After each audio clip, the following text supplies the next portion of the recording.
A lot of people don't realize you can love your family, work hard, take care of your responsibilities, show up for everyone around you, and still quietly ask yourself, when's my turn? Not out loud, not because you're selfish, not because you don't care about the people around you, but because you're tired, you're overwhelmed, you're always busy. And no matter how hard you try, it feels like you can never make time for yourself. So maybe you found yourself saying, I have no time for myself. I get to that later. I'll rest when things slow down. I'll focus on myself when life settles down. But life never seems to settle down. There's always another responsibility, another bill, another task, another obligation, another person who needs something from you. If you've been struggling with feeling overwhelmed, if you've been struggling with work-life balance, if you're constantly busy, if you're feeling burnt out trying to juggle work, family, responsibilities, and everything else life throws at you, I want you to pay close attention because this video is for you. And what I'm about to tell you may completely change the way you think about time management. Because the problem may not be that you don't have enough time. The problem may be that you're prioritizing incorrectly. So let's talk about this, and more importantly, how to fix it. The first thing you need to understand is this. Nobody finds time. They decide what matters. And I say it again. Nobody finds time. They decide what matters. Years ago, I remember feeling like there was never enough time. I had work, responsibilities, training, dating the lady who is now my wife, life. Every day felt packed and every day felt full. And I kept telling myself, if I just had more time, then things would get better.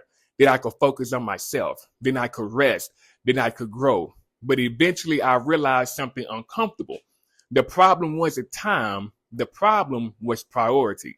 Because somehow I always found time for certain things, the things I considered important, the things I valued, the things I protected. And that realization changed everything because time doesn't reveal your intentions. Time reveals your priorities. A lot of people say, I don't have time. But often what they really mean is it isn't a priority right now. And that's a difficult truth because it removes our excuses. So here's your first challenge. For 1 week, track where your time actually goes, not where you think it goes, where it actually goes, because awareness creates change. And many people are shocked when they discover how much time is disappearing into things they never intended. Now, here's the second thing.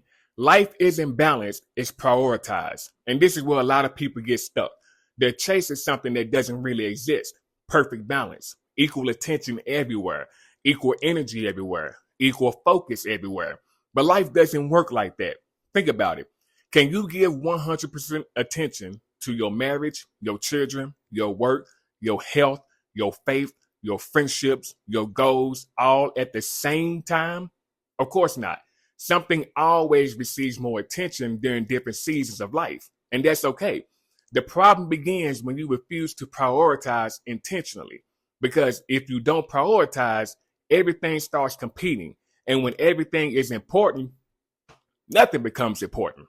I learned this the hard way.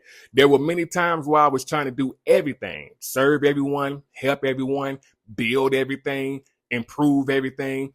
And eventually I became exhausted, not because I lacked discipline, because I lacked clarity.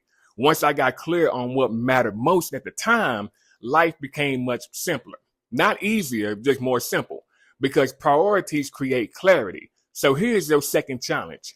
Ask yourself, what are the 3 most important things in my life right now? Not 10, not 15, 3. Then make sure your schedule reflects those priorities because your calendar tells you the truth, even when your intentions don't. Now, here's the third thing. A neglected man eventually becomes an ineffective man. And this is where many people struggle, especially hardworking people, especially parents, providers, and leaders, because somewhere along the way, they began giving everyone else what's left of them. Work gets their energy. Responsibilities get their energy. Problems get their energy. Everyone gets their energy, and eventually, there's nothing left. Then they wonder why they're feeling burnt out, why they're losing patience, why they're becoming emotionally exhausted, why they feel disconnected. And here's the truth. You cannot pour from an empty cup forever.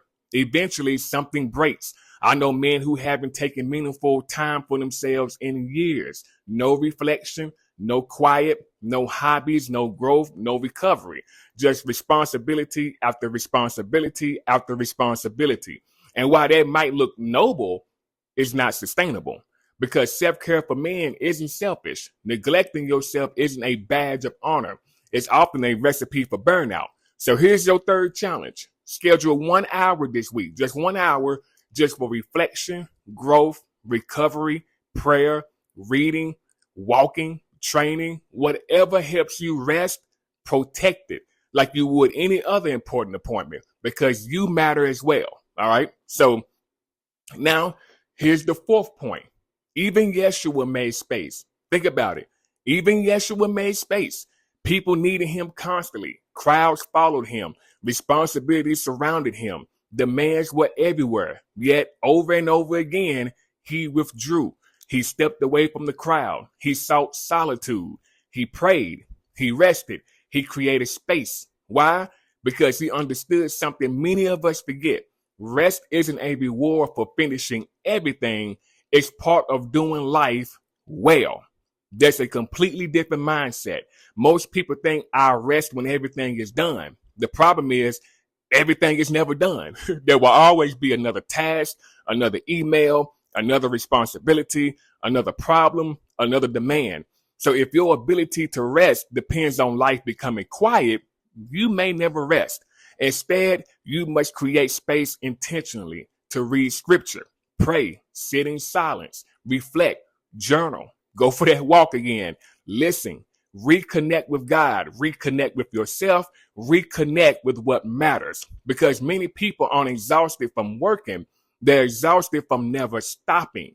And there's a difference. So here's your fourth challenge. Create a daily reset, 15 minutes, 20 minutes, whatever you can manage. Now, make it intentional. No phone, no notifications, no demands, just space. Because clarity often appears when the noise finally stops. So let's bring all this together. You don't need more hours. You need better priorities. Nobody finds time. They decide what matters. Life isn't balanced. It's prioritized. A neglected person eventually becomes an ineffective person. And even Yeshua made space. So if you've been feeling overwhelmed, if you've been feeling burnt out, if you've been saying, I have no time for myself, start there. Look at your priorities. Look at your schedule. Look at what you're protecting and begin creating space intentionally. And before you go, like always, I want to ask you something. What's the hardest part for you right now? Is it work, family responsibilities, feeling overwhelmed, making time for yourself? I want you to drop in the comments. And if you figured out something that helped you create more margin in your life, I want you to share it. Someone reading your comment may need that advice today.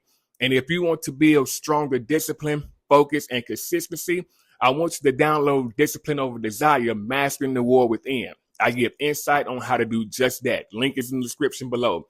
And if you're serious about becoming stronger as a man, I want you to join the King's Forge newsletter. I share insights on discipline, masculinity, purpose, leadership, and spiritual growth. And I got the link in the description below as well. And subscribe if you're serious about growth and turn on those notifications so you know the next video drops. And remember, life isn't balanced, it's prioritized. Start living like it.